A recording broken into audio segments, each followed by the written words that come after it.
يستخفون من الناس ولا يستخفون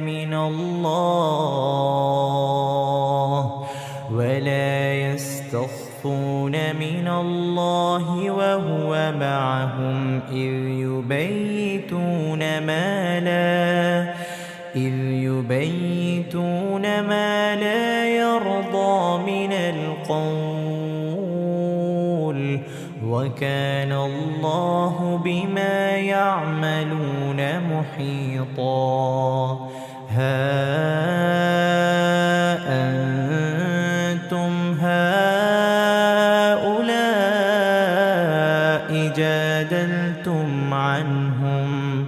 جادلتم عنهم في الحياة الدنيا فمن يجادل الله عنهم يوم القيامة أم من يكون عليهم وكيلا. ومن يعمل سوءا أو يظلم نفسه ثم يستغفر